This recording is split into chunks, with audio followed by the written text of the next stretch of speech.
남편이 시동생을 데리고 왔는데 3개월째 나갈 기미가 없어서 폭발했더니 충격적인 말을 들었습니다. 남편과 시동생 때문에 겪은 악몽 같은 3개월. 그리고 그 충격적인 결말까지. 무슨 일이 생겼던 걸까요? 때는 작년 겨울이었습니다. 퇴근하고 집에 들어갔는데 거실에 낯선 짐 가방이 놓여 있더라고요. 남편이 웃으면서 말했습니다. 여보, 동생이 잠깐 지낼 곳이 필요해서 며칠만 우리 집에서 지내기로 했어. 시동생은 대학을 졸업하고 취업 준비 중이었는데 월세가 밀려서 방을 빼게 됐다는 거였어요. 며칠이야 뭐 어떻겠어 하고 넘겼죠. 그런데 일주일이 지나고 2주일이 지나도 시동생은 나갈 기미가 전혀 없었습니다. 게다가 집에서 하는 일이라고는 침대에 누워서 휴대전화 보는 것뿐이었어요. 아침에는 제가 출근하면서 차려놓은 밥을 먹고 저녁에는 제가 퇴근해서 만든 저녁을 먹고 설거지는커녕 자기 방 정리도 안 했습니다. 옷도 아무데나 벗어던지고 빨래는 구석구석 숨겨둡니다. 방을 치우고 한 며칠 지나면 다시 방은 되지우리 수준입니다. 한 달이 지났을 때 남편에게 조심스럽게 물었어요. 여보, 도련님은 언제쯤 나갈 계획이야? 남편의 대답이 놀라웠습니다. 아직 취업이 안 됐잖아. 좀 더 있어야지.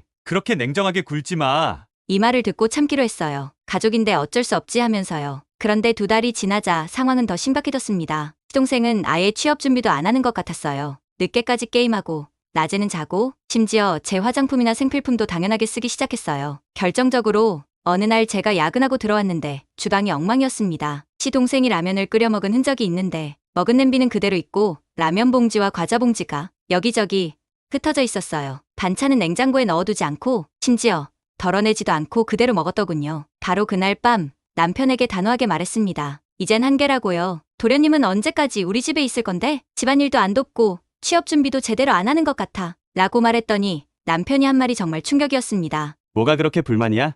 내 동생인데, 우리 집인데 왜 쫓아내려고 해? 사실 난 동생이 우리랑 같이 살았으면 좋겠어. 가족은 서로 도와야지. 넌 어떻게 된 게 너만 생각해? 저는 너무 어이가 없었어요. 당분간만 있는다고 했는데 오래 머무는 데다가 제가 저만 생각한다니요. 이해할 수가 없었습니다. 남편은 화는 계속되었습니다. 제게 자신의 가족을 싫어한다면서 이렇게 이기적일 줄 몰랐다고 하더군요. 그날 밤 저는 침대가 아닌 소파에서 잤습니다. 며칠 동안 남편과 말도 안 했고요. 3개월째 되던 날 더 이상 참을 수 없어서 전략을 바꿨습니다. 아침에 일어나 저는 시동생에게 취업 준비가 어떻게 되어가고 있는지 물었습니다. 면접이라도 봤냐고 묻자 시동생은 당황한 표정으로 아직 준비 중이라고 얼버무렸습니다. 그때 저는 제안을 했습니다. 우리 회사에 계약직 자리가 있는데 3개월만 일하면 월세 낼 돈을 모을 수 있을 것이라고 추천해줄 수 있다고 말했죠. 그리고 일을 잘하면 정직원으로도 할 수 있을 거라고 했어요. 제가 생각해도 나쁘지 않은 제안이었어요. 시동생은 그 제안을 듣고 얼굴이 하얘졌습니다. 그런 일은 별로라고 말하며 거절하는 기색을 보였어요. 그 후 저는 집안일 분담에 관해서도 이야기했습니다. 직장 다니느라 힘든 상황이라며 오늘부터는 도련님이 저녁 준비와 화장실 청소를 맡아줬으면 좋겠다고 했고 생필품 값도 나눠서 내자고 말했습니다. 우리가 가족인데 서로 도와야 한다는 마음을 전했죠. 그런데 시동생은 불편한 기색을 보이며 짜증을 냈습니다. 그러더니 대충 알겠다고 얼버무리면서 방으로 들어가더군요. 그날 저녁 시동생은 남편에게 이야기했습니다. 다음 주에 친구 집으로 가서 지낼 계획이라고 그곳에서 회사 다니는 것이 더 편할 것 같다고 말한 겁니다. 일주일 후